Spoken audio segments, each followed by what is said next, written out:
Hey, good evening, everyone. Welcome to House Hall Draft Report. We'll be talking about the draft tonight. We got our panel with us. We got our producer, Mike the Bear fan. Also joining us, we got Dan is in the house tonight. Anthony is here. Ryan Poles. Oh, that must be CJ Walker. And or G Money. That's G Money because You know it. CJ's right.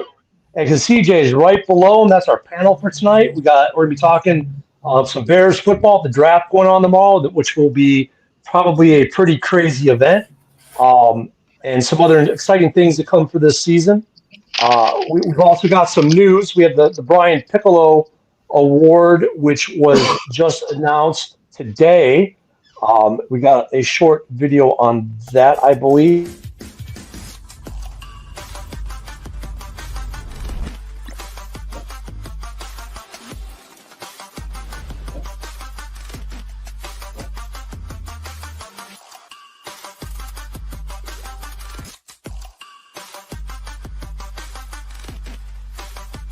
Special. I mean, just the guys that you kind of go through every day with, and they see you the most out of everyone, and then they're the ones that vote you on something. I think any award that is kind of voted on by your teammates, by the players, holds a little more weight.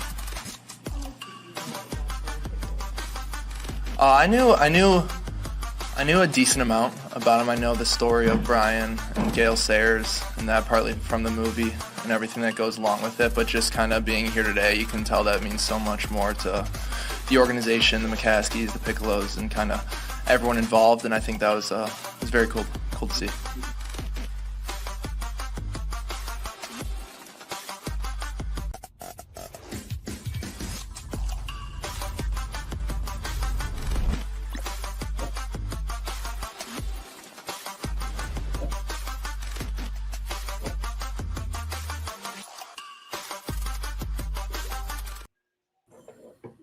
And I think we'd like to congratulate Jack for that prestigious award. Also, it's kind of poetic coming into draft night that he wins an award. Remember, he was an undrafted, signed free agent by Ryan Poles last year immediately after the draft. So can't wait to get into this year's draft, see what Ryan does.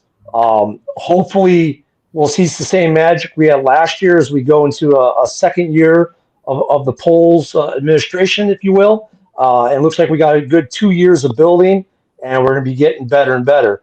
As we look at the draft and we see what we've got coming up this year, we've got 10 picks. That's where we sit as of today. Now, trust me, this is as of today, might not be what it looks like after tomorrow night or even coming into tomorrow night.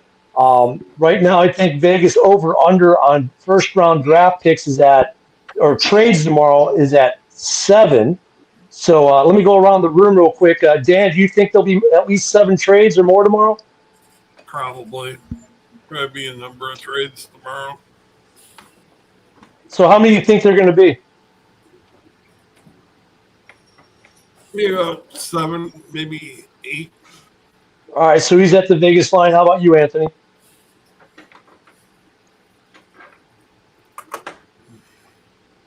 Oh, I'm sorry. I'm thinking, looking at the draft, I'm thinking about 6. 6? Okay. 6 trades tomorrow, yeah. G. Walker, what about you? How many trades do you think we're going to see tomorrow? By the Bears? Yeah, no, in the first round tomorrow.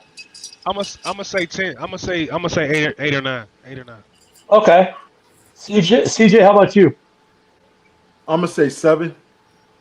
7? Okay, so everyone's about the line. Oh, there's Sugar and Vodka. How you doing this evening?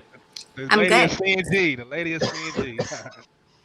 So how many trades do you think we'll see in the first round tomorrow? I think we'll see 7. Okay. So everyone's at about the Vegas line. Mike, what do you think? I said it on the main event, 365. I think that's going to be a lot of trades. I personally think it's going to be double digits. I'm going to say 11. Yeah, I'm in that 9 to 10, close to 11 range myself. I think, especially with some player movement up and down the depth chart, some people might be available at 6 or at 9 that some teams weren't thinking about. We're going to jump. Real quick, where did I get the hat? This hat's from Puerto Vallarta. So when you travel cruises, they always, you go to these places to buy stuff for your hometown team in foreign countries. That's just the way it works. So we did do some mock drafting with the panel, or most of the panel, a couple weeks ago. Some interesting picks. Now, a lot has changed since then, but here was our first pick. I'm not even going to say first round because some people traded back. I will note Anthony, though, who in discussion with the panel in chat was saying how you should never take a running back in the first round. I'd just like to show that Anthony decided to take Bijan Robinson as his first pick in the draft. I also took Bijan Robinson, and then we see a lot of people taking Sharonski and Mike taking Paris Johnson. So let's go around and talk about this a little bit. Mike, why'd you go with Paris Johnson as far as the one was? Mark, you're on mute. Muted, Mike.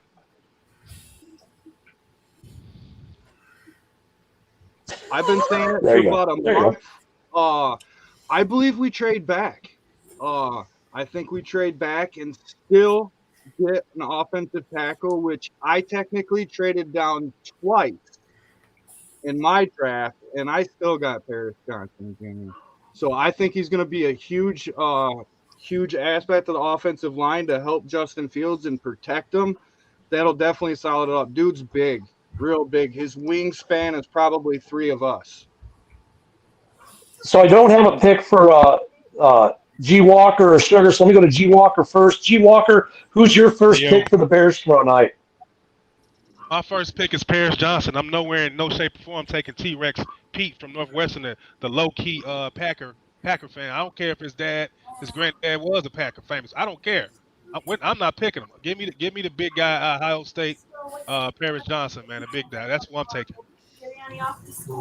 And Sugar, how about you? I'll take Will Anderson. You think he's still going to be there at 9?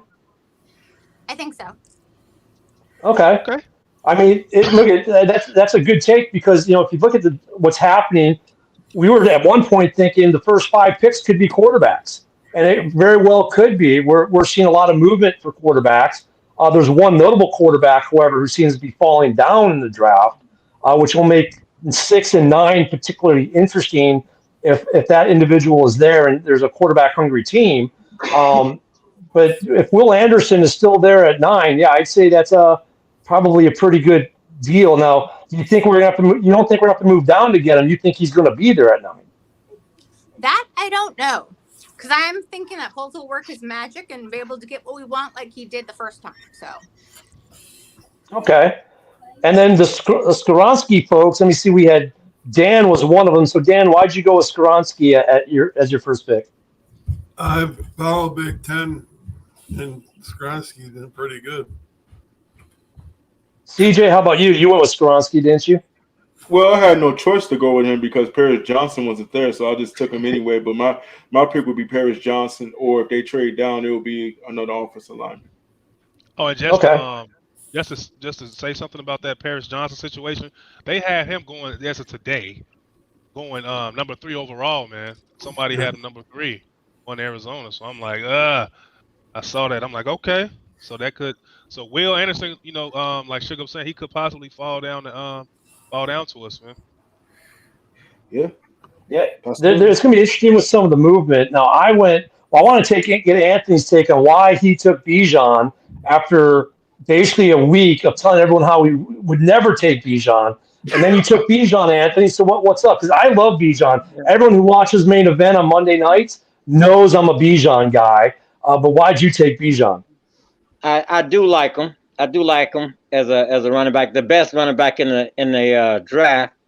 And it was a hiccup, man. It was a hiccup. That's all I can say. It was a hiccup. It was a mistake. I don't see the Bears. If he's there at 9, I don't see the Bears taking him. That was my mistake. Yep.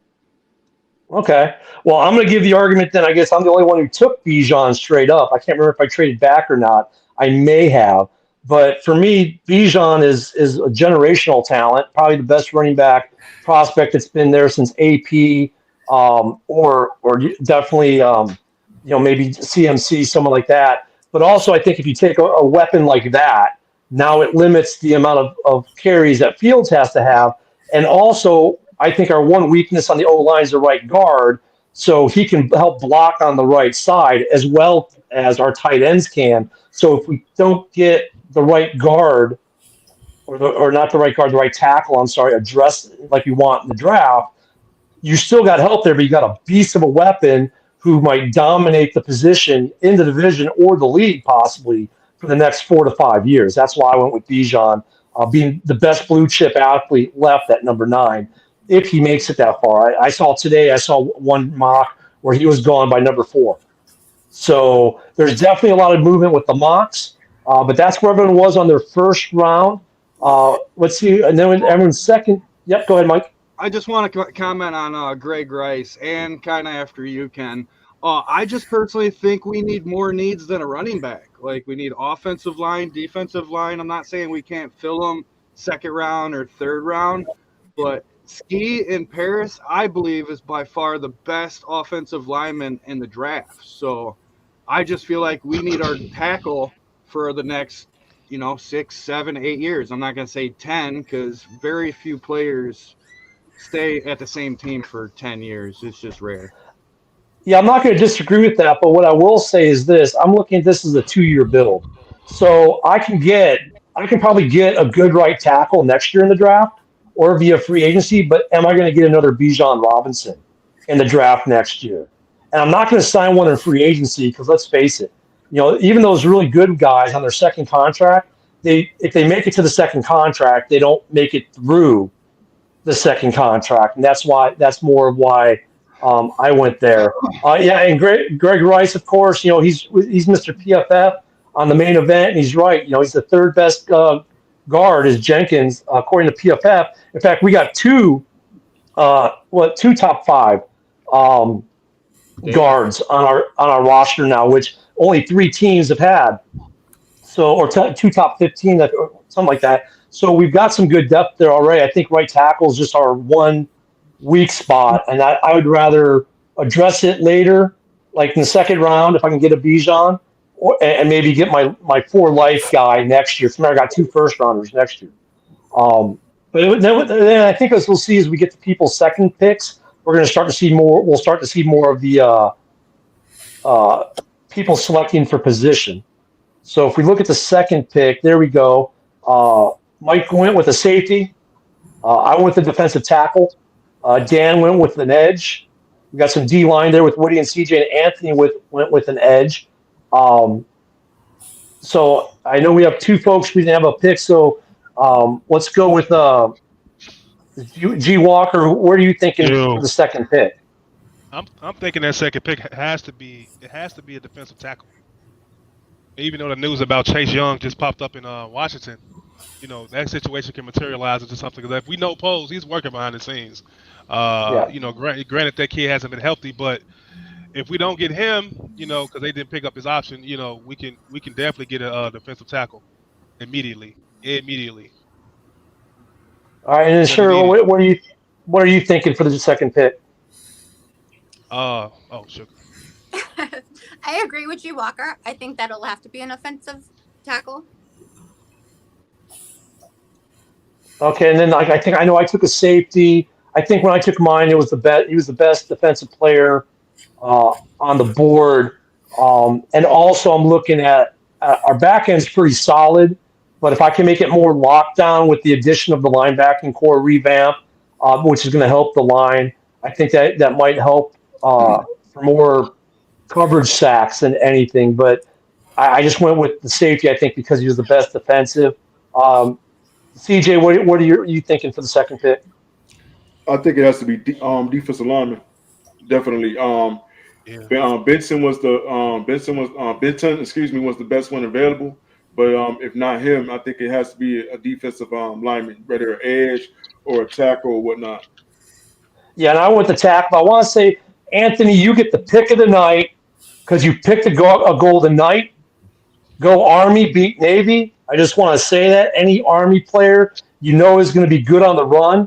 because those guys are masters at guarding it against Navy and Air Force every year. So my bias is gonna come out because you can see my Army stuff on the wall over there. Go Army, beat Navy. Anthony, you get the pick of the night for that, my brother. Thank you. So yeah, go ahead. Do you have a reason why you went with the young man from Army? yeah, because he's what we need. He's what we need, and he'll be there. He'll be there. He's exactly what the Bears need right now, and he'll be there. When I'm looking at that position, and number 9, which I think that we're going to trade down. So I believe he'll be there. Yeah. I like the defensive line move for sure, but I traded twice in the first round to move down, and I collected some draft capital, and I took a safety because it was the best safety I thought that was basically in the draft. So obviously, I don't think we're going to keep Eddie Jackson. Some of you guys might think so, but I think they're going to look somewhere else. Yeah, I think Eddie, you might be right. I think Eddie Jackson, they might just let him play the contract out for the next. Well, we've got this year and next year, and they might be drafting a safety that's going to be his replacement. Because right now he's still playing at a good level, but his contract is what, the second or third highest on the team, and he's obviously not getting younger. So I could see that, Mike. And look, everyone went with the defensive player in their second pick. So I think we're all of a like mind. I'm not sure if anyone's taking much offensive help except for offensive line throughout this draft. I mean, I know I took a running back. It's going to be interesting as we move through here to see if anyone took a receiver or a tight end, which this draft is deep at tight end. So let's look at the third pick and see what we got. So we've got Mike with an edge, another defensive. And I like this kid from Northwestern too. I went with a guard. From TCU, Dan with the linebacker, Woody with the receiver, so he's taking a receiver, CJ with a corner, Anthony with a tackle. So really we're still seeing, except for Woody, we're seeing those line and 9 players, defensive players. Sure, where are you going with it as your third pick? Are you staying defense, going offense? Where are you feeling? I'd go with defense. Okay, anywhere particular or just defense in general? That's available. Defensive edge.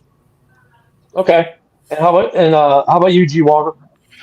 You know what? I'm gonna go with a safety, man. I think Eddie Jackson, his days are numbered. He's starting to be hurt every year. Jaquan Brisker looks great back there. The young guy, Gordon, came around last year.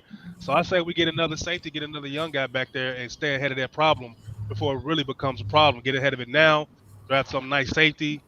Groom while Eddie Jackson is still there, while he still can play, and he's learning under Gordon and Brisker. Just get a safety, man. I'm gonna go safety. Yeah, and I think there's another guy that I know Woody wants gone. There's 1 or 2 players on the current roster we wouldn't mind being able to jettison, who seemed to be the bane of our existence last year. Dan, where are you going at with your train of thought here with your third pick? I think if I remember right, he was one of the best available at that point in the draft when I did it. So, I mean, one question I have, I guess, as we go through this, at this point, everyone kind of on the first run keyed in on a specific player, right? As we're going on, are you guys looking more what best defensive hole need or best available, the Al Davis model? Just give me a quick, I'll go down the line, give me a quick idea of what you're looking at. So we'll start with Sugar. What were you looking at as you went to second, third, fourth, and beyond? Well, I know I was late joining, but where does everyone see Jalen Carter going? Because that's the player that everybody wants and that they're after. Which I don't know if you touched on him at all. No, I didn't touch on that because I think we're going to see a lot. Like these picks we did obviously about 2-3 weeks ago. But like after the Aaron Rodgers trade, we got to mention that, right? They move up 2 spots. Ironically, it might be to take a wide receiver, which will be hilarious if it is. And then you've got, was it Stroud who's falling back? Yeah. And then you've got the Carter stuff that's been happening. I think Colts will end up with Stroud. Yeah, me too. He could make it to 4, but I mean, you've got, there's been talk in Arizona about a quarterback. Some that might just be clickbait. You've got talk of, the It's Titans may clickbait. want to jump up. They're paying Murray too much, way too much. So that's Yeah. not happening. Well, and then you've got, the Titans. I don't think the trade's official yet, but with King Henry going to Philly, because a lot of people thought Philly would go they for already Bijan, nixed but now that and said that it was just talk and it's not happening. They've already nixed I that saw. today. Yeah, I didn't. Okay, I didn't see that today. I saw the other post from his agent. So, but there are, maybe Philly's still in the Bijan hunt. Maybe if they think Chicago is going to grab at 9, they jump to 6 with the Lions. So I think there's going to be a lot of trade within the first 15 picks of the draft based on basically what you're saying there, Sugars, that, someone's going to be still available like a Carter or Bijan's still there at 6, and Philly's thinking that Poles might pull the trigger on it, and so they want to jump ahead. I think we're going to see a lot of jumpy GMs who want their guy, and if they're still there, they're going to jump in the trade. And there's a lot of hungry teams waiting for I don't- QBs. So Yeah, I don't think Poles is going to jump and try to get another running back if he's really looking to build that passing offense with Justin Fields. Because if that was the case, he wouldn't have got rid of David Montgomery. He would have kept him. Well, So yeah, no, I don't think Poles is going to jump to take Bijan. Well, let's say I don't think Anderson. he's take him at all. I don't think he's going to take him because he should have kept David Montgomery. Now you got Freeman and you got Herbert back there. That's 3 running backs. So once it's beyond 2, it started to look like we're a heavy run ball team. So I don't think he's going to pick, even if he falls. I don't even think that's going to happen. I think it has to be a lineman or Will Anderson or somebody like that falls. I don't think he's going to pick that guy. agreed. I just don't think Anderson falls that far, or Carter. I think someone's going to gamble on Carter, and I personally think Anderson's not going to go past 5. That's just my opinion. So let's do a little informal poll. Dan, do you think Anderson or Carter will fall as far back as 9? No. CJ, what about you? The one I think that can fall back is Carter. I don't think Anderson's going to be there now. Right. I personally think Seattle's going to take Carter. Anthony, what about you? You think? I don't think Carter will be there at 9, but I do think Miles Murphy will be, and that'll be a great pickup for the Bears. Yeah. The Bears can trade down to get him if they wanted him. Yeah, that's the thing. I think if it's like Skoronski, you might not be able to trade back and get, right? Parrish, you might not be able to trade back and get. I think there's enough quality. I don't think you can trade back and get Bijan. I think if he's there by the Eagles pick, I think that's almost an automatic. He's going to Philly. If the Bears don't take him. But I mean, I can see a lot of people trying to jump up. The Steelers may want to jump up for Joey Porter Jr. If they think someone's going to snag him. Mm-hmm. I mean, the Bears that's actually met with Nolan Smith too. Low key, they've met with Nolan Smith a couple times privately. So, and nobody's really talking about him. So that's something to look out for. I see you up there, Anthony. You agree with me? Because right now we have 3 second-round picks, all kind of clumped at the back. So I wouldn't be surprised to see Poles move up in the second round. We got 2.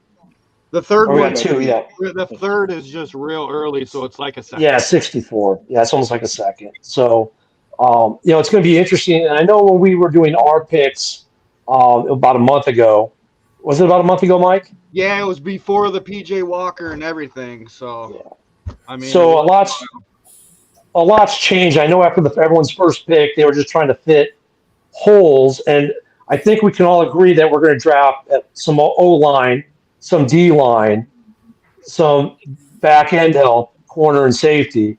Mm-hmm. Offensive weapons, though, let me go around the room and talk offensive weapons. I'll start with Sugar. Sugar, do you think that the Bears are going to be drafting any tight ends, running backs, or wide receivers in this draft? Possibly a tight end, but not early. It goes deep. Okay, and yeah, it is. Yeah, this is a pretty deep draft at tight end. It's stacked. Actually, tight. So. Yeah, and same with your corners and safeties. It's stacked. They're between those two positions that they make up half of the top 100, right? Between those two groups. I mean, it's ridiculous. So I think the Bears might towards the back as well. Anthony, what are you thinking? I think far as offensive weapon, I like Jordan Addison from USC. If he's there, Jordan Addison, I'd pull the trigger on that one from USC. What position is he? What Wide position? receiver. Wide receiver. Okay. And now is that because you're thinking like some of these guys we just re-signed on 1-year deals, they're not they're not going to make it, or what are you looking at? Right. First of all, I don't have much faith in and who's the guy that just signed Yeah. I mean, come on, 1-year deal. No, I mean if you're gonna go young, go young. You know, Right. and if that guy is there, if he's there, if Addison is there, you got to take him from USC. Okay. G. Walker, what are you thinking? Running back, tight end, receiver at some point?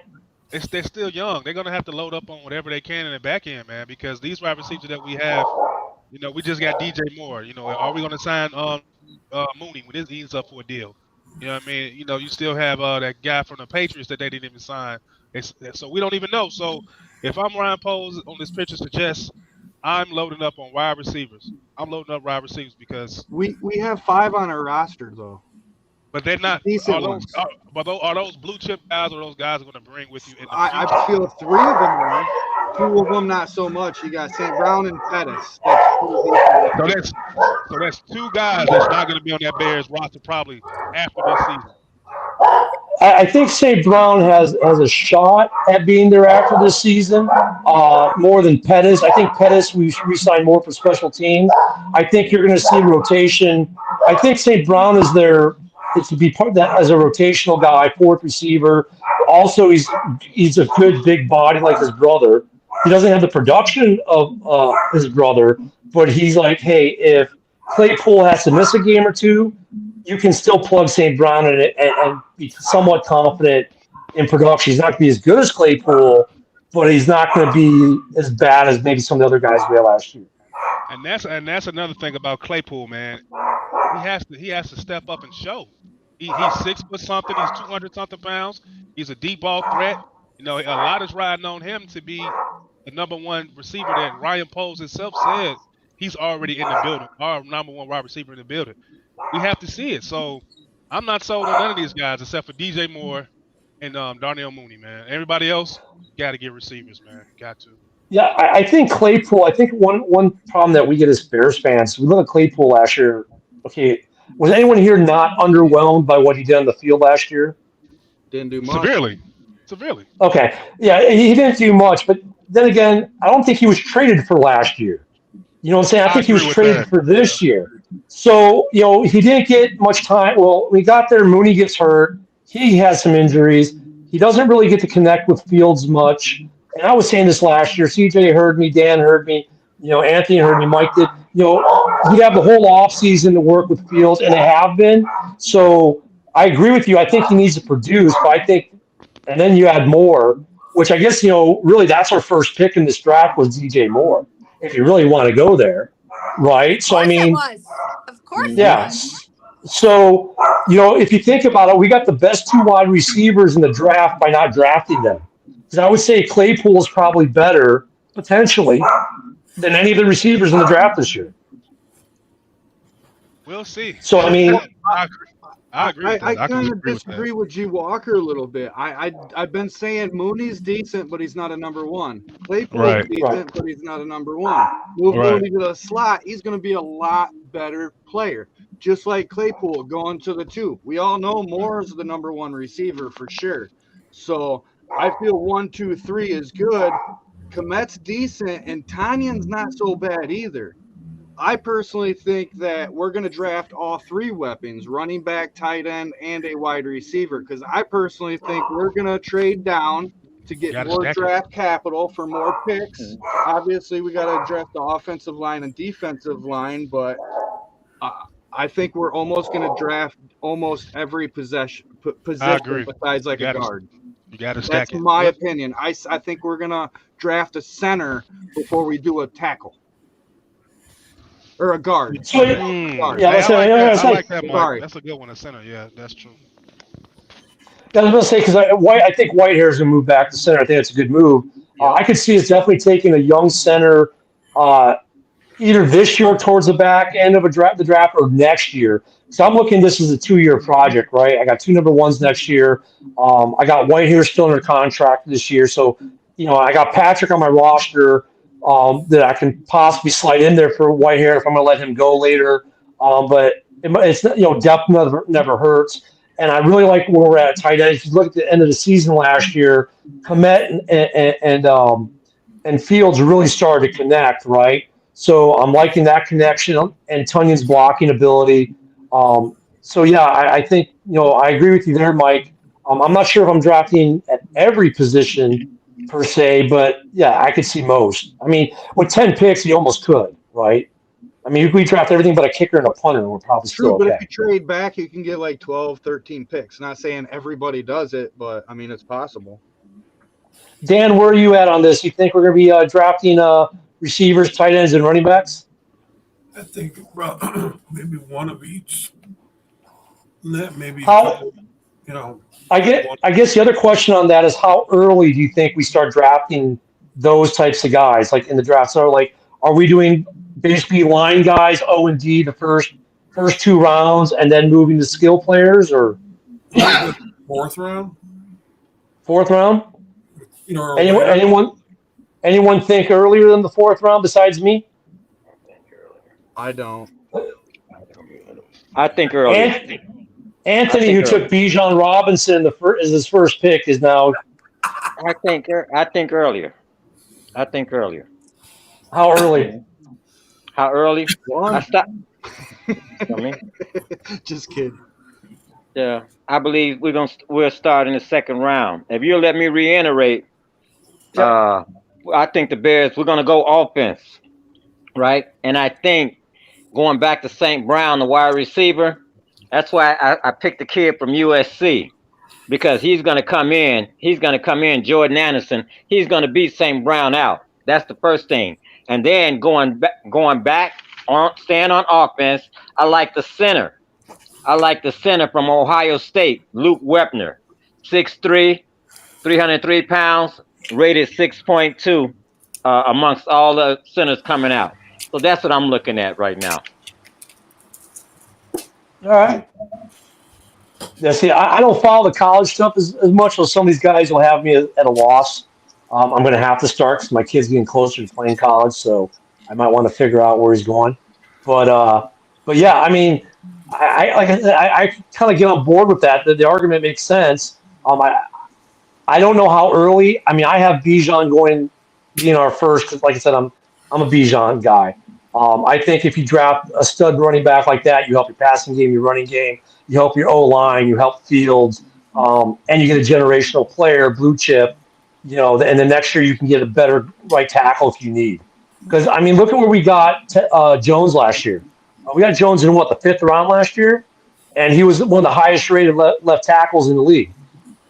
So that's why I'm not on the train if I have to get a tackle in the 1st round or a defensive end.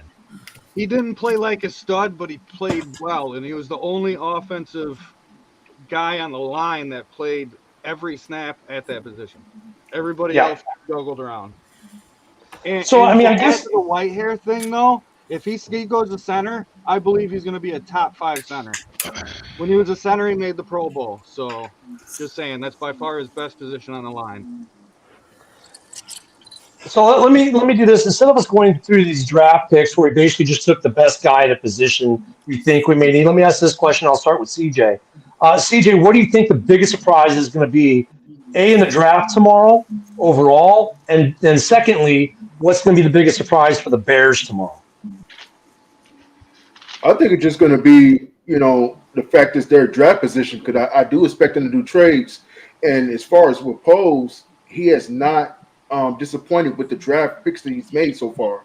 And that's the big thing you got to look at. When you look at the Bears draft last year, he pretty much hit on every pick that he made. So whatever player that comes in, I expect that player to be a hard-working type of player and ready to play. So I just really think it's going to be about positioning for the Bears and who Pose is going to go after within those picks. So what about the big surprise tomorrow, though, in the draft in general, not the Bears? Like, what's going to be the big, oh, my God, moment in the draft tomorrow? I think it's going to be who's going to trade up and get Anthony Richards, because his name has been floating around. You know, is somebody going to trade up to 11 to get him? Is somebody going to trade up to 12 or 13 to get him? So I'm expecting one of those playoff teams to maybe trade up to get that kid. And you're thinking like around 12 or 13 where he's going to go? I'm thinking he's going to go somewhere between 12 and maybe 18 is what I'm thinking. Okay. All right. So, Dan, I'll go to you next. Dan, what's going to be the biggest surprise in the draft overall tomorrow? And what's going to be the biggest surprise for Bears fans tomorrow? I don't know. Tell you the truth. Fair. Hey, no, fair enough, because I said this on open mic on Monday. You know, everyone's like, well, this is not a typical draft year, right? But when was the last time any of us remember a typical anything, a typical season, a typical draft? It seems like every year is crazier than the next, right? So I'm with you. I can get it. I can understand it. G. Walker, what about you? Same questions. About what's the surprise pick of the draft? So the biggest surprise in the draft tomorrow overall, and the biggest surprise for the Bears tomorrow. The biggest surprise to me would be C.J. Stroud dropping tremendously. I don't see any surprises from the Bears besides us picking what we need to pick and or trading down. There's nothing that the Bears are doing to put them in a situation where they have to, in a win-now situation, where they have to reach and get a guy that they don't think they can win the Super Bowl within the next year. So I don't see any surprises from the Bears, but I do think a big surprise is seeing Stroud slip the way people are thinking he's going to slip, because I think that kid is an absolute stud, man. All right, Mike, what about you? What do you think? Is those same two questions? Well, I agree with you, Walker. I think Stroud, I think he's going to fall, personally. I do. I think the biggest thing is double-digit trades in the first round. 11 trades that's just going to throw everybody off. And I believe the Bears are going to get that tackle, man. We got to protect Justin Fields. So I believe that's the biggest move that they're going to make. Okay, Anthony, how about you? Same two questions. Okay, I don't believe it's gonna be a shocker, but I do believe that C.J. Stroud will end up with the Colts. The Colts will end up picking him. The shocker is gonna be when the Bears at 9 trade with the Steelers at 17 for more draft capital, for another first rounder and a second rounder. They're gonna move from the Bears are gonna move from 9 to 17 with the Steelers for more draft capital, because everyone we need or want is gonna be there. It's gonna be there. And so I think Foles is gonna pull the trigger. So Anthony, are you thinking the Steelers are going to move up so they can secure Joey Porter Jr.? Is that the reason you think they may be moving up? That's exactly what I'm thinking. Yes. I mean, if there was any one player in any draft ever to be destined to go to any one team, is it not Joey Porter Jr., whose dad was a Steeler? He's in the Steeler Ring of Honor, right? And he grew up within the organization as a kid. If somehow the Steelers don't get him tomorrow, that's probably going to be the biggest travesty of the draft, right? So I can understand that. Sugar, what about you? What do you think the biggest surprise in the draft overall is going to be, and what's going to be the biggest surprise for the Bears tomorrow? The biggest surprise in the draft is which order the QBs are going to go and who's going to trade for them to get there. And for the Bears, I think it'll be what Poles does to draft down. And Steelers, as I believe Anthony said, is the most hungriest that's been wanting to trade, and it's put it out there. And it's been through, Adam Schefter and everything, that they're the ones wanting to trade us. But I think he'll be the one, Poles will be able to finagle and get what we want, as he did the first time. So I'm thinking that my biggest surprise in the draft overall is that Richardson's going to go number 1 to Carolina. Just call me crazy. We make bad takes. That's what we do. But I think for whatever reason, I think they're just high on Richardson. He's got the high IQ. His numbers at the combine were off the chart. For some reason, I just have this weird gut feeling that they're going to go with him at 1, and that the Bears aren't going to have a first-round pick because there's going to be a trade made with the Washington Commanders. That would be my crazy Bears surprise for tomorrow, is that we end up trading out of the first round altogether, but then we end up with with one of the biggest prizes that we thought we could have gotten in free agency, but then they put a tag on, and now maybe we make a trade for him. And I think he might be worth, and he's still young and he's worth a first rounder. I think that would be the biggest shocker, maybe even of the draft, not just for the Bears, if something like that happened, because there's been a lot of smoke around that today. And usually with some smoke, there's a little bit of fire. So it should be a fun thing. And remember, for everyone watching, for tomorrow for the draft, we're going to be live for all 3 days of the draft, giving our bad takes, our good takes, and maybe some decent ones in between. We'll be live with Main Event 365. The links will be posted on all the pages and YouTube. And we're going to be doing all 3 days of the draft. I think CJ and G Walker, sure you guys are doing something as well on your podcast as well, correct? That's correct. Yep. So give them a like and support. And if you can watch both, watch both. But we're going to be live for all 3 days. And on 365, we're going to have we're getting together with the other teams in division. So we'll have representation there from the Packers, from the Lions, from the Vikings. So we'll be talking a lot of divisional football. We'll be talking about the entire draft, especially the Lions at 6. What are they going to do? What's the Packers going to do? Are they going to finally draft a wide receiver in the first round, which was always what Rodgers wanted but never got? And what's happening with the free fall and Vikings? Are they going to make another bad trade, or are they going to make a good pick this year? We're going to cover all that on the live draft show tomorrow, Saturday, and Sunday. We're going to be live for all of it with 365. Greg Rice, who you see in the comments, is going to be there. He's our Mr. PFF guy himself. Excuse him, he's a Lions fan, but he's still a good guy. And we'll be doing that tomorrow. I think we're going live at 6:30 Eastern on that tomorrow. And we'll be popping in and out. But I think we're all in agreement that this is going to be a very interesting draft. Let me go. Anyone got? Yeah. I mean, is there anything such thing as like a regular draft or a normal draft anymore? Does anyone remember one? No. It's been a while. When the Bears drafted Mitch Trubisky. Yeah, that was. Yeah. And what's going to be. Let's erase that one. Erase, please. And thank you, erase. What? I don't remember that. Yeah. Thanks for bringing that up, Ryan Poles. Next. Jeez. Next. So, and I look at this as a 2-year build. I mean, obviously this year I think we're going to address some major holes. We're not going to. I think Bears fans need to understand we're not going to fix the team this year. In total, we're going to make strides. He's got 2 years. We got 2 number ones next year. Does anyone here think that the pick we're getting from Carolina is going to be any worse than 10 next year? No. Me personally, I don't think so. I don't think so. If they get the wrong quarterback that doesn't fit their system, then yeah. I think we could probably say if the Bears don't make the playoffs, we'd have 2 picks in the top half of the first round next year. Now this is the next question. I'll start. Sugar, do you think the Bears are, with what we've done in free agency and what we hope we do in the draft, and the free agency little market that's going to open up afterwards, which I know Mike is going to want to get into, so I'll go to him next. Do you think that where do you think we're sitting at win-wise, playoff-wise? Where do you think we're going to be this year?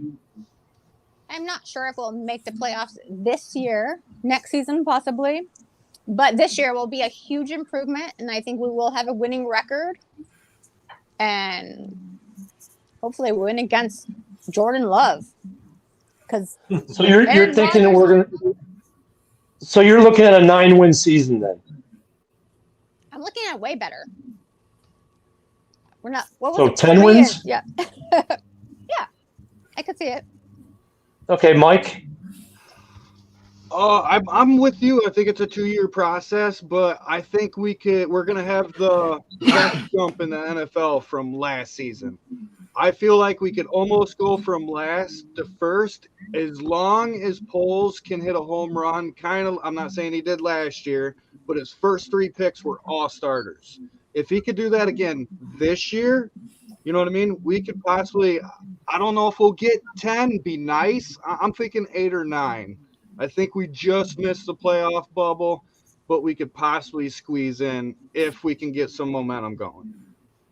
How about you, Dan? 7 or 8 wins. 7 or 8. Mr. Ryan Poles, what do you? How many wins is your team going to get this year? I told you guys, we are getting the North and we're taking the North. We're taking the North. It has begun. We're winning 10 games this season. We're not concerned about Jordan Love. We don't care. We're going to destroy him. We're going to destroy those guys, man. We're not worried. The only people we're worried about is the Detroit Lions.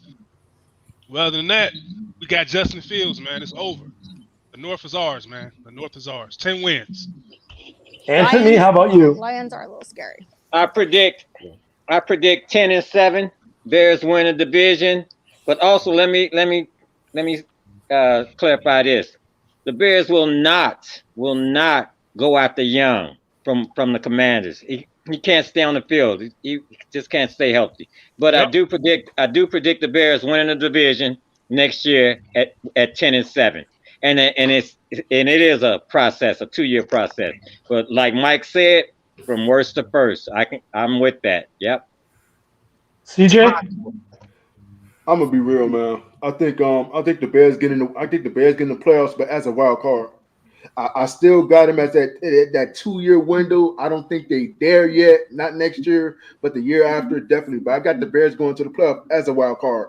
Now, whether that's going to be 10 wins, we'll see what happens. But I got them going in as the wild card. Not to win the division, but as a wild card, yes. I still say that Minnesota, I still got them as the favorite to win the division. Yeah, I think 10 wins actually wins the division. I don't think we're there yet. I'm in that 6 to 9 win range, especially when you look at some of the teams we're going to play outside the division this year. It's a 2-year process. I look at the first couple games as being a little rocky. As the O-line comes together, as the defense comes together. I think, though, however, that we're going to be that team in week 14, 15, 16, when playoff positions are on the line. We're going to be that team that you don't want to face, because we can be that team that's going to wreck your chances of going to the playoffs and may keep you out. I don't know if we're a playoff team yet. It depends. And I saw Greg Rice say, "Hey, Yannick is still out there," which I thought Mike was going to go to. I think he's a definitely. Yeah, I think it's a 2-year deal. My problem is this: I think we make the playoffs if we go first to worst. And look, I'm not disagreeing with you guys when you say we can go first to worst, win the division, because if Fields balls out, right? If our receiving core does what it didn't do last year and catches balls and gets open, and Fields throws, and he doesn't get gun shy anymore, and we could go first to worst. There's a scenario where that happens. Realistically, though, with normal progression, I would say 6 to 9. But I think if Fields has a big Jalen Hurts type of jump, I could agree with you guys on that. I mean, as a Bears fan, I'd love to see that. I think there's no reason why Justin Fields don't make that leap. For one, they went out and got him weapons from the ones that we already had. You know what I mean? You can't say he ain't got nobody to throw to. He does. We almost have the best wide receiving core in the North. I think the Lions are kind of up there, but they got problems. They're in trouble. Not saying just one guy, but I heard other guys are in the mix as well. And how many games did we lose by 6 or less points? Now he has weapons. That's what I mean. Yeah, now. Also, that quarterback coach 10 games by 7 points. And to add to Woody's thing, we can't forget we still have $35 million in the bank. I believe we have to spend about $15 more million. And like Woody said, I'm huge on Yannick. I've been saying it before the offseason even started. Like, we need to get Yannick. I keep saying it. He's still available. It's rated at $14.8 million per year.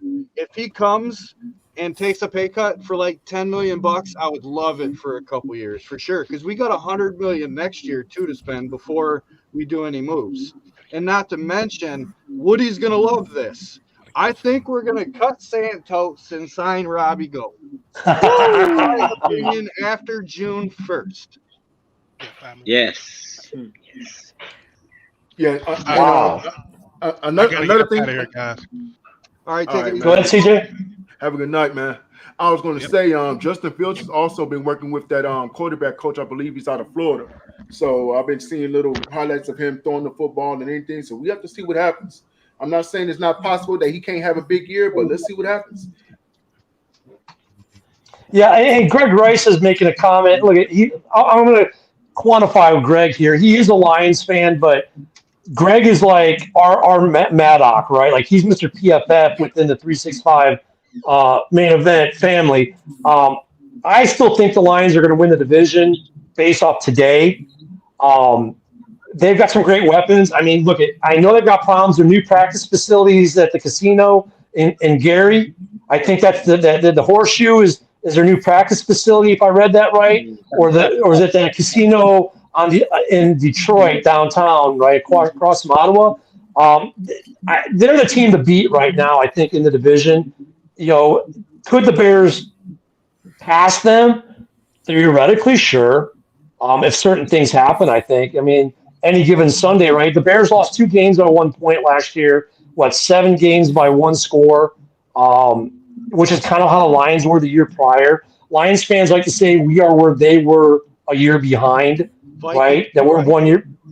And Vikings like to say that. Well, Vikings had that where last year they were the worst 13-win team in NFL history, but the year before that they had lost 8 games by 1 score.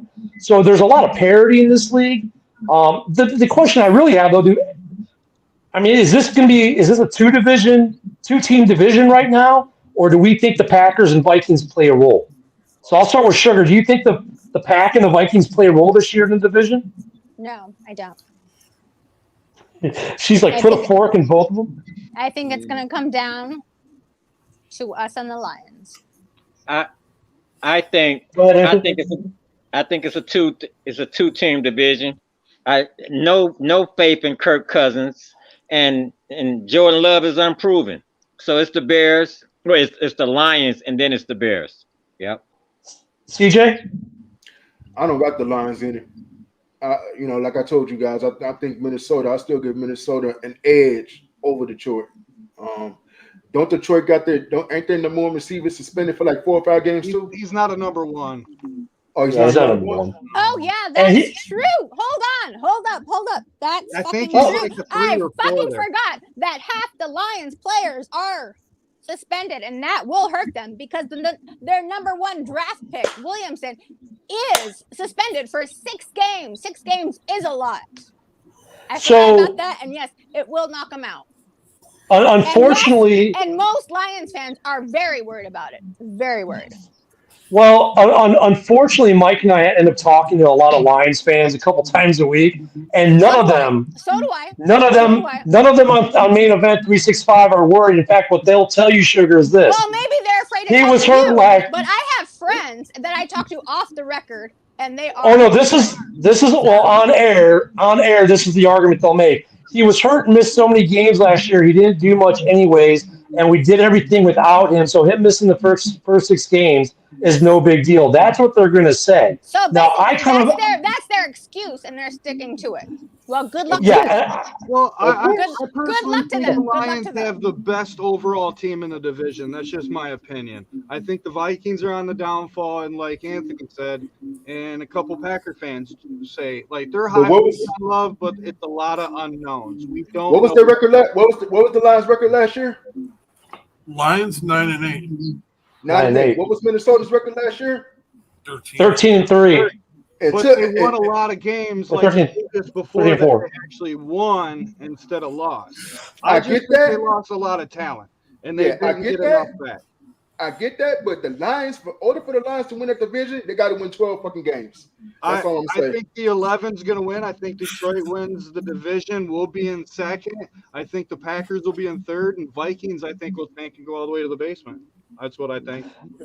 I mean, my thing with the Lions is this. I think on paper, the Lions are probably still the best team in the division today, as of today, pre-draft, pre the next round of free agency.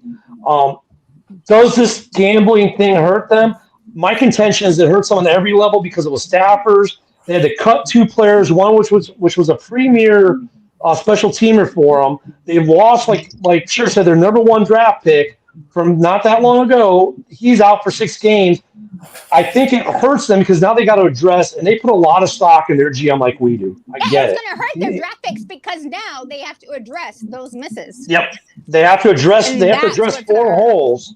4 holes they didn't have to address before. So I agree it's going to hurt them. I don't think it's going to stop their forward progress to a complete stop. I think they're still progressing forward. It's more of a bump in the road versus a brick wall. But I'll say this, only the Detroit Lions can be on a road to finally win a division for the first time ever in the North, because they've never won the North. In fact, the last time they won a division, it was a Central, and even the Tampa Bay Buccaneers have won it earlier, or in a short amount of time since the Lions. So the Lions, only they could basically take what looked like it could be finally the victory they've been looking for, and had a jaws of defeat come and snatch it away. Only they could do it to themselves, and it's typical Lions.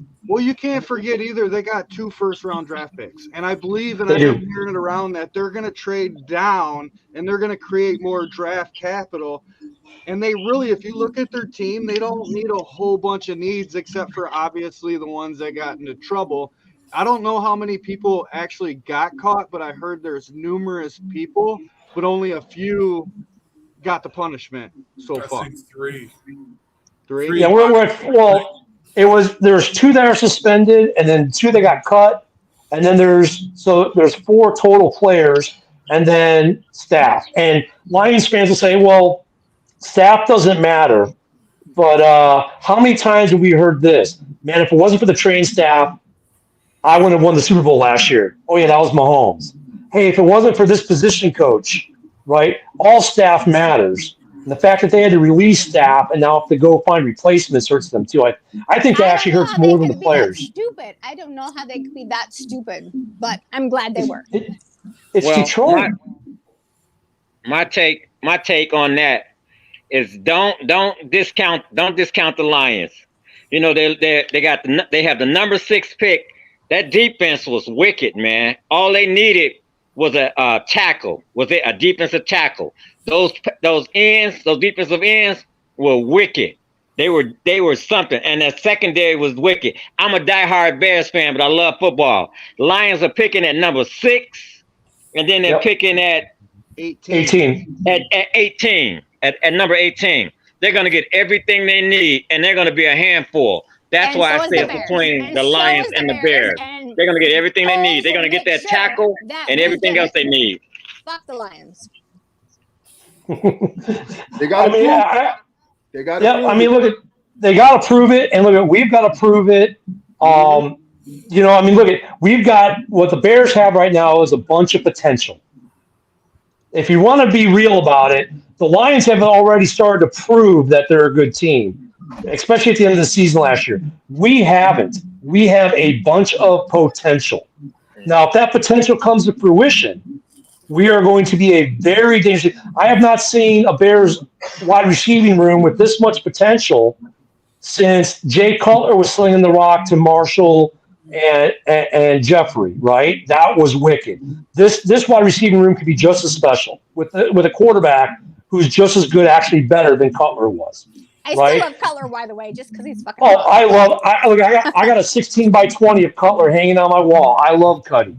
I'm surprised I don't, but I mean, Fields does something Cuddy doesn't do, and that's his running ability. That he can extend plays better than Cutler could. But we are potential. They've proven that they're moving down the track. We haven't done that yet. Could we do it? I think, yeah, we could. We most definitely could. I think Jordan Love is the most interesting part of our division right now because I think Kirk Cousins has been worth every penny Detroit or that Minnesota spent on him. Statistically speaking, he's done what they've asked him to do. Jordan Love, though, now for the Green Bay Packers is the first time, and Packer fans, of course, you all heard the rhetoric from them all, I'm sure. This is the first time, though, in Green Bay, the quarterback position's actually a question mark. How's he going to be in week 3 when teams can actually scheme for him?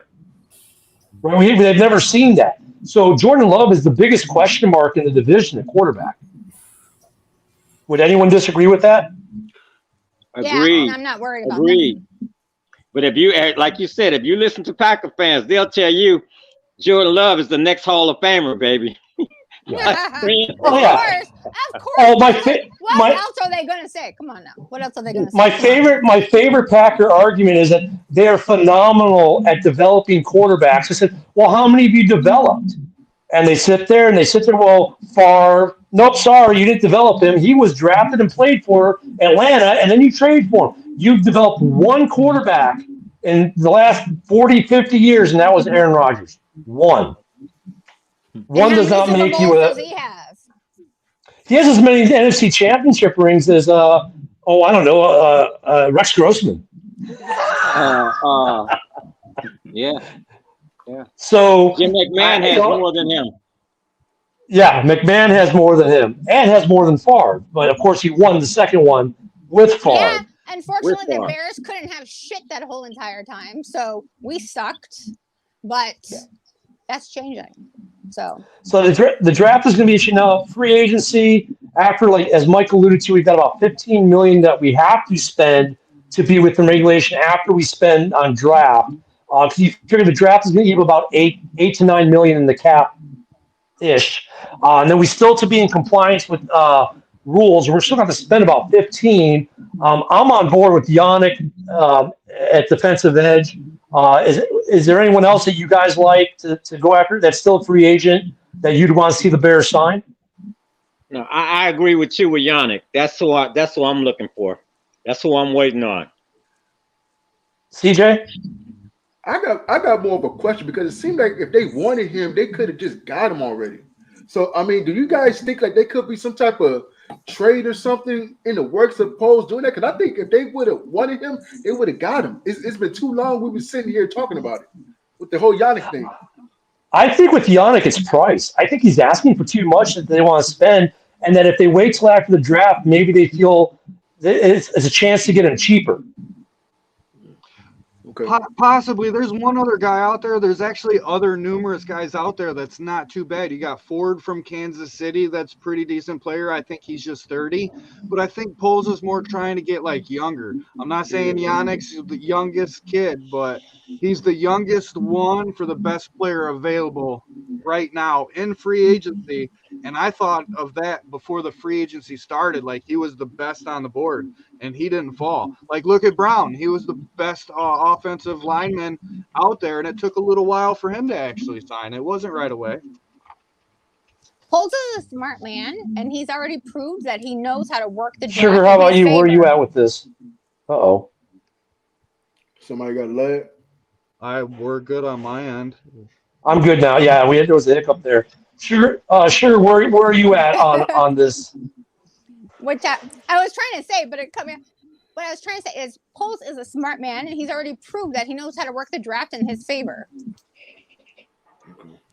Yeah, I know, but for free agency wise, we have to spend $15 million. So, do you think it's Yannick, or do you think it's somewhere else he's going to spend the money on? I think somewhere else. Yannick for 10 and Robbie for 6. See, I question that, Mike, because, like, okay, Santos was one of the best kickers in the league last year, was he not? He was okay. But he missed 7. He missed 7-point actors. I was about to say that. Well, the rumors on the street is that we're gonna release Santos, but I just think that it's cheaper for us to release him after June 1st. That's So- just my opinion. I love Robbie. He was technically a construction worker and a walk-on when we had field goal kicker problems, and he won the job. And when he won the job, he's been nothing but great. Remember a double? I mean, look at- I love Robbie. Don't get me wrong. I love Robbie. The point after thing was systemic, league wide. It was league wide last year. There were more extra points missed in the league last year than ever before in NFL history. I grew up being a kicker. That is not that hard to kick it that far. It's not. Like, a professional kicker shouldn't have any problems under 35, if you ask me. Unless it's windy in Chicago with that goddamn tornado wind. nobody wanted to be a It kicker should last be year. money unless It was it's a a hard horrible year. snap It was a or hard something. year. If it's a good snap, it should be money every time. Okay, so we know Mike is on get rid of Santos, get Robbie Gold. Anthony, where are you at? He's The saying same still thing. get rid of Whitehair. Same thing. CJ, where are you at? If Santos ain't getting the job done, get Robbie Gold. Shit, that's where I'm at. So is Santos getting the job done, or isn't he? You gotta give me an answer. Which kicker? If he missed 7 damn kicks, I don't think he's getting the job done. To tell you the So truth. you're saying Robbie Gold then? You're on the Robbie train. Hey, I'm all about getting the best damn kicker that's available. If it's Robbie Gold, get him. That's All right, Sugar, how about you? But he did. I can't. I love him, but I can't say that I'm on the Robbie train. So are you keeping Santos, or is it 50? I'm not saying that either. So I'm like Well- flatline. I am flatlined on that one. Hey, it's just I- me reaching. It's just Mike the Bear fan reaching, giving that under. No, you're not the only one. I've seen some articles on it. I mean, look, I know Woody is probably going, oh, hell no. If you guys get rid of Santos, I'm coming to your houses, because we all know Woody every week. No, he said every he week. was on board. He said, Oh, he's on board. Love Bring it. Robbie Gold back Woody to would love speed. this. He said, I love it. He was a gold. I mean- like I'm telling you. I mean, look, I wouldn't be against it, because that would give me another Bears, an active player helmet sign, because I have a signed Robbie Gold. So, considering I lost Montgomery this year and Roquan last year, it'd be nice to have then at least 3. I'd have Fields or 4, because I have a DJ Moore, but it's on a Panthers. So it'd be nice to have some more current signed Bears stuff in my collection. To have Robbie back, I'm not against it, but I just think I don't know. It's hard because it kind of. I mean, he's a free agent. I think the money is part of it. Kickers in the league. Well, and here's the other thing, right? Robbie lives in Chicago full time, always has. Even all the years he spent playing San Francisco, he's a season ticket holder for the Bulls, the Hawks, and I believe the Cubs. Right? He supports all the Chicago sports teams. People love him here unconditionally. So if it happens, no one's going to be upset except for Chris Santos. Now, if Poles could do this, if he could trade Chris Santos to a team that really needs a kicker for, I don't care if it's a 6th or 7th round pick, and then signs Gold, I think he's lauded as the GM of the best GM in history. Right? But I don't think they're going to be able to trade either. Like, that's just my opinion. They're going to be picking up, because think about it. When he went down, his replacement, he didn't miss. He was what, 3 for 3? I mean, what was it, Parkey? I forget who it was exactly. No, Parkey. Oh, hell, Mike.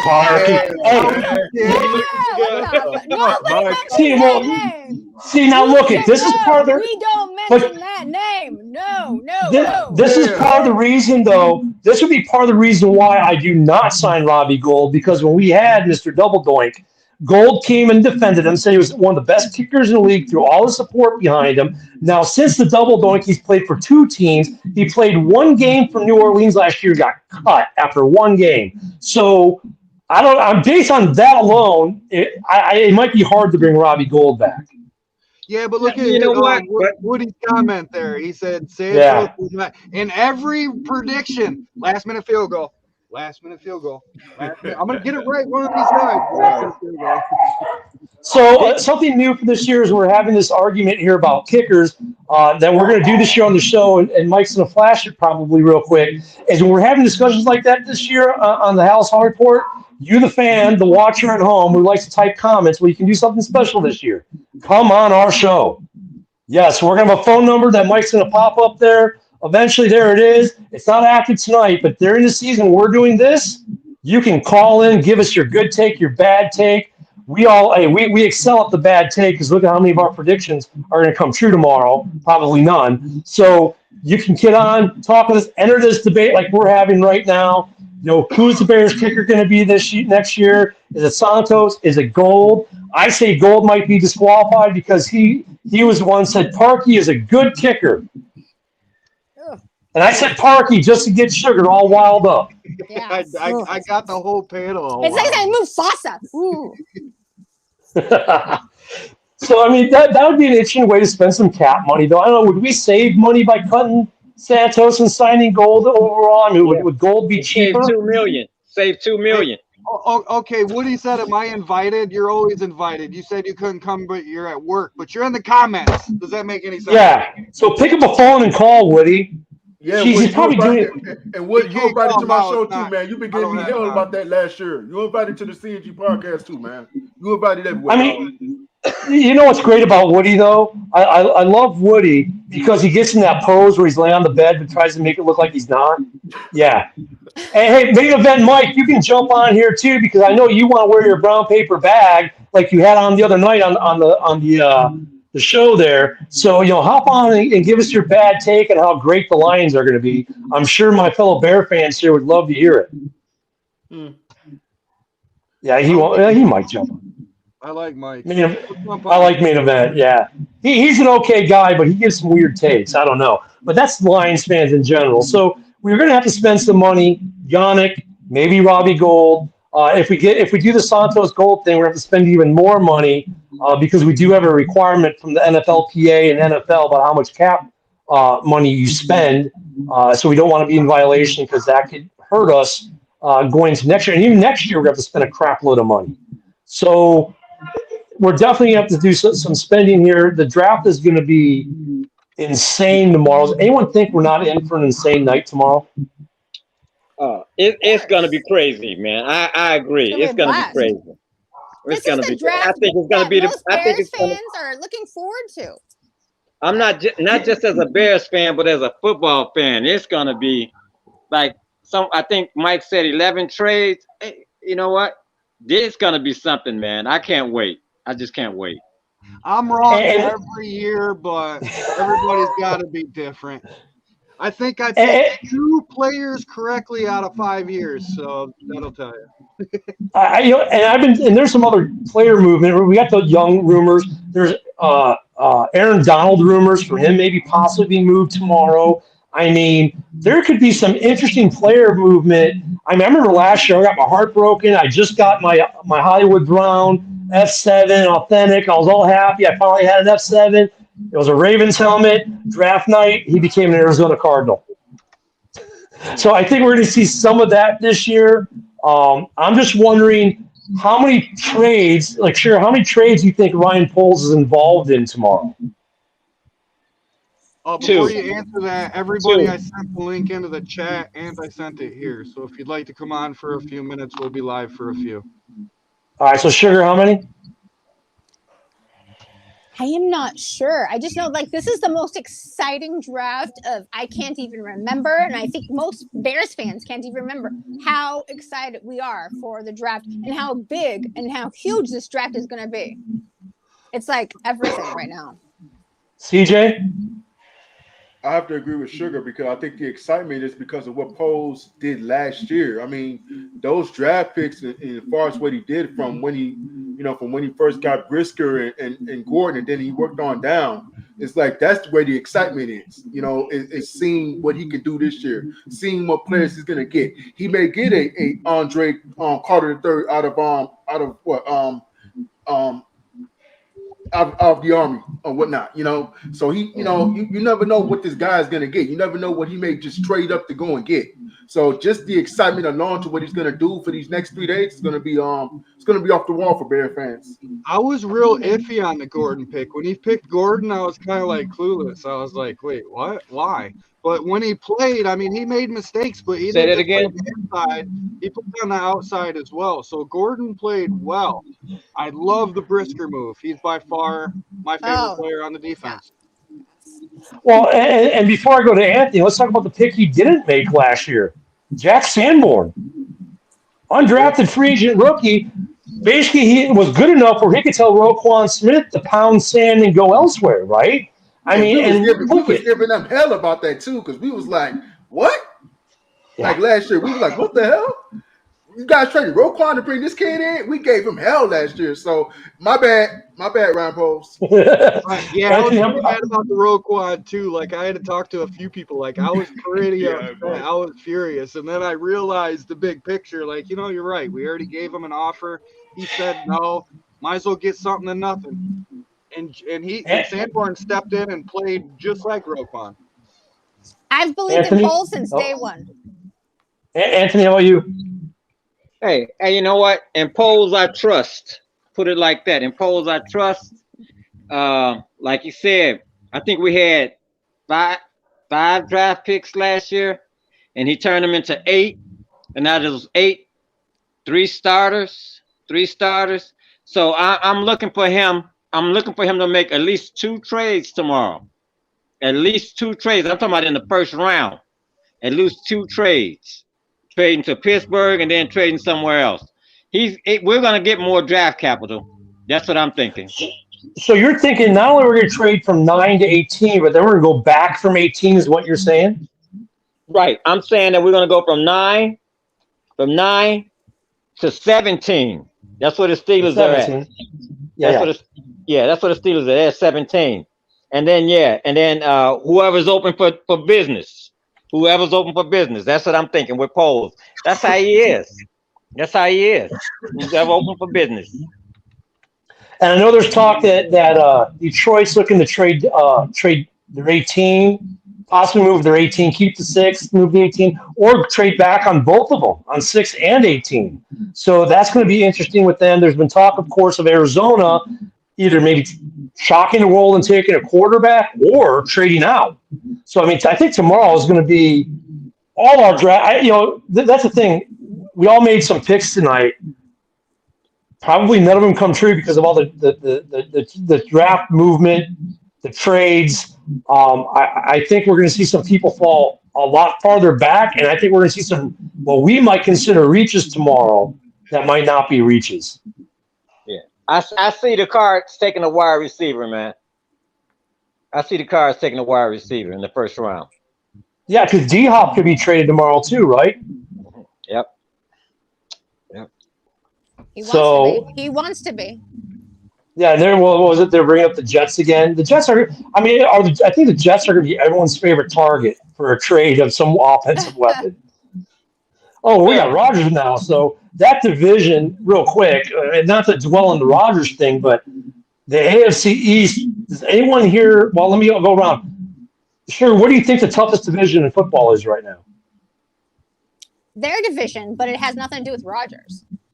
Yeah, I'd agree, Mike. What was the question? I'm sorry. Toughest division in football. Toughest division? Man, I'm going to say the Bills. The East, so the AFC East. Yep.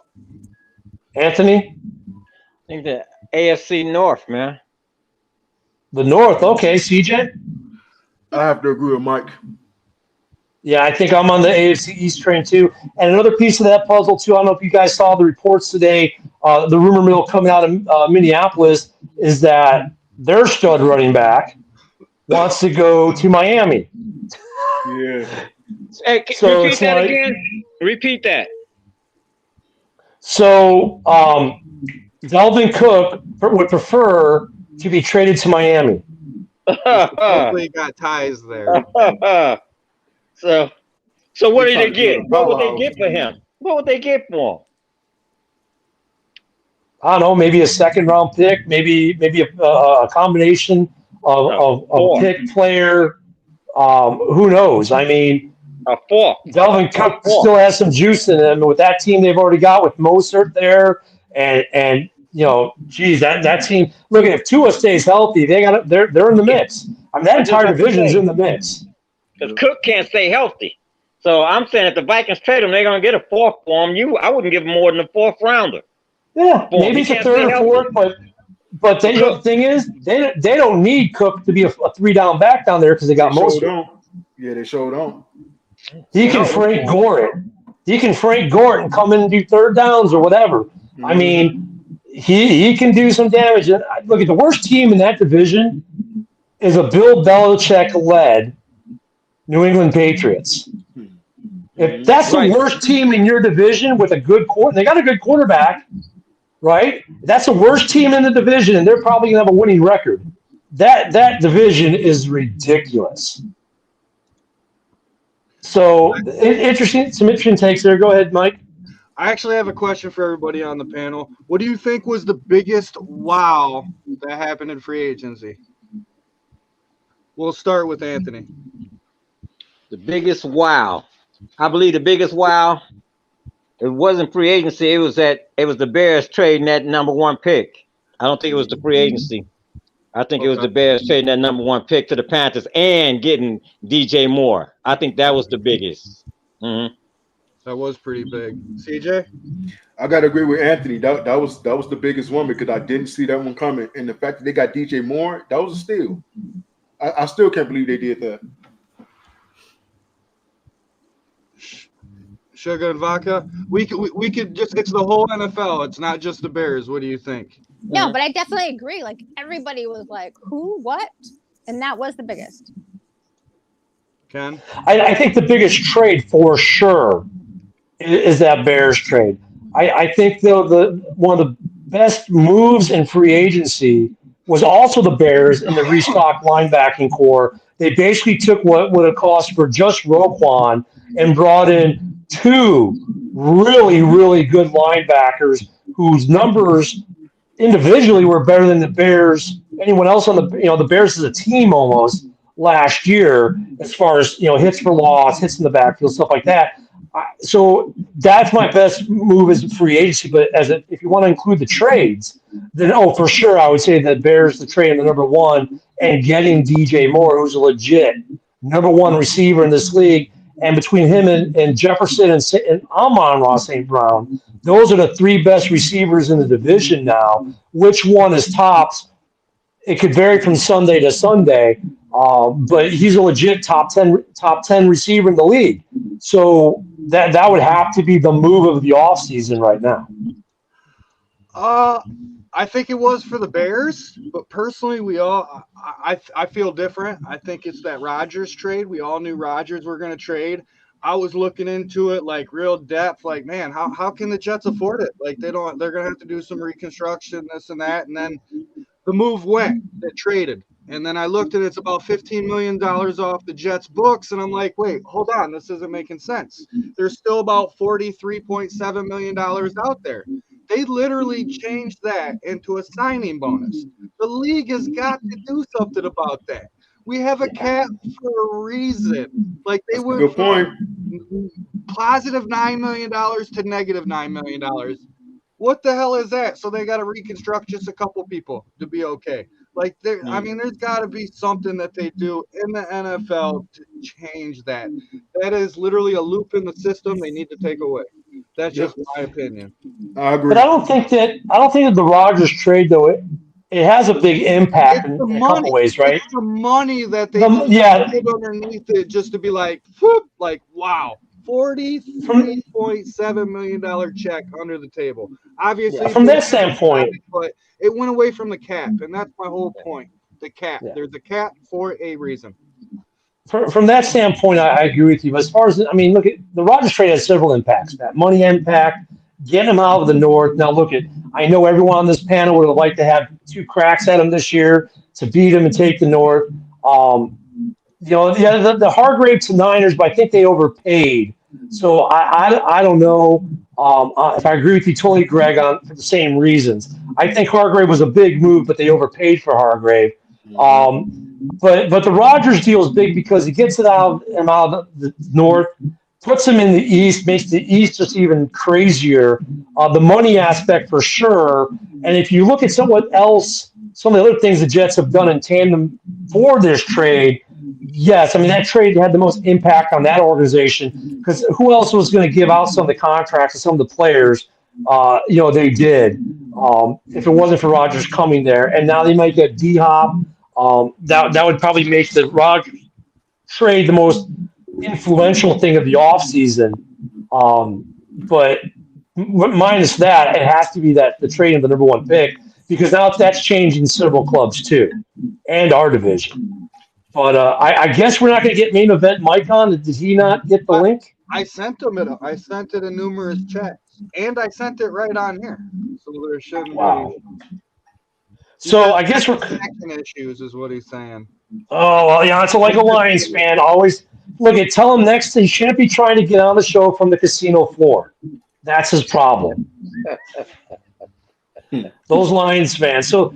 Guys and gals, this year we're going to do some different things at House Hall where our normal shows are moving from Sunday to Wednesday nights, 7:30 Central every Wednesday. We're going to go on a half hour prior to the noon kickoff game, so 11:30 every Sunday, and then we will do our game casts after our pregame report. So you're going to see some different things. Of course, like to thank the folks from CNG. Hope we're seeing them all year. Support them as well. It's great to have them on our panel. Great to have some of our other guys who left, like Dan, who left, and we're missing Woody and a few others. We got some big things coming up for you this year. Some big surprises coming your way. I hope you're all excited. Don't forget tomorrow on main event 365 with all the division represented. We're going to be covering the draft in total from the first pick to Mr. Irrelevant. We'll cover it all. You'll get good takes, bad takes, and some really terrible Lions takes because we love those bad takes. You're going to see some of that, and we look forward to having you all year. We look forward to hearing from you all year. And I'm going to throw it around before we close out. For everyone on the panel, give me one last take of what you're thinking or what you're looking for this year, and I'll start off with Anthony. I'm looking, I'm looking for the Bears to take the division and go from worst to first. We're going to go from worst to first. Yep. Take the division and go from worst to first. Yep. All right, I'm going to go to what everyone's going to the bar to drink tonight. So get some sugar and vodka. What are you looking for this year? I'm looking forward to filling our missing spots and getting them filled and getting the job done and having a great season, which I think everybody is. So. CJ? Improvement of the offensive line. That's what I'm looking forward to the most. Jenkins moving to the left guard. Cody Whitehair moving to center. So I want to see how that's going to work throughout the season. Mike? Well, mine's just about the show that I'd like to add on from Ken. The only show that's in the question mark, which I'm down to go live. I don't know if, Ken, you are, but we actually have a out-of-the-country game against Kansas City that's probably going to be an AM game. So that's the only one that I don't know about you guys. I will be having a show, so if you guys want to come, if not, it'll be just me and Ken for sure. But yeah, please go support Main Event 365 on YouTube, Facebook. Also, Hallis Hall Report on YouTube, CNG Podcast on YouTube as well. Mike the Bear Fan, go follow my page. I'm actually going to do giveaways this year once a month, so pay attention to the pages and the YouTube to get notifications and stuff for that so you can get actually involved in that. And Mike, for the Germany game, I'm sure you all see the wall, you got the Willie Galt jersey there, but right next to it, oh, look, that's where we're playing our game this year, at the home of the best club in football, European, not American, FC Bayern Munchen. I'm a huge Bayern fan. I've been to the stadium. Allianz Arena is absolutely gorgeous. It's got probably the best pitch of any field I've ever seen. So I will definitely be here for that game. Unfortunately, that's going to be the Kansas City game. And unfortunately, Bayern Munchen has an agreement with Kansas City. They've been partners for about a decade. So I'm going to have to hate against my football club for my football team. But definitely looking forward to that this year. A lot of great stuff. Remember, like our page on Facebook, on YouTube. Same with CNG, Main Event 365. We got great content under the Main 365 umbrella. We got Monday nights, they do the Lions show, followed by an open mic night for the entire division. Tuesday night is going to be, we're hoping Vikings, they will have their show. Wednesday night will be our show. Thursday night, we'll all watch some good football. Friday night, the frozen tundra and those idiots up in Green Bay will worship Jordan Love. Saturday will be we're looking to do another open mic night if we don't do it on Monday for the entire division. And Sundays we'll have our pregame and streams. So a lot of good stuff coming in. A lot of reasons to be excited. I think everyone here, as you can tell, is super excited for the upcoming season, while also realizing this is a 2-year process, and we didn't even touch Arlington Heights yet. We'll talk about that later in the season as that develops. A lot of other great things going on for our football team that we can talk about, and we look forward to hearing from you. Leave those comments. Give us likes on the pages, on the post. Talk to us on the Mike the Bear Fan post. We love to hear from you. Share us. We love to, give us more to talk about. We will definitely do so. I think that's about does it for us tonight. So from all of us here at Hallis Hall Report and the 365 Main Event and CNG, bear down, and we'll see you tomorrow night. And not just tomorrow night. We will also have a recap show next Wednesday, 7:30 p.m. to do all the picks that we did. Everybody have a good night, and hopefully see you tomorrow. All right. Bear down.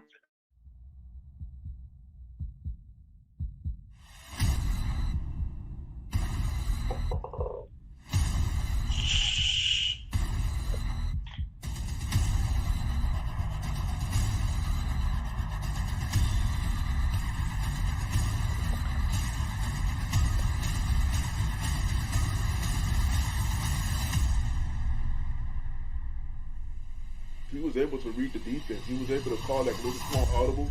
His throwing is much improved over the season.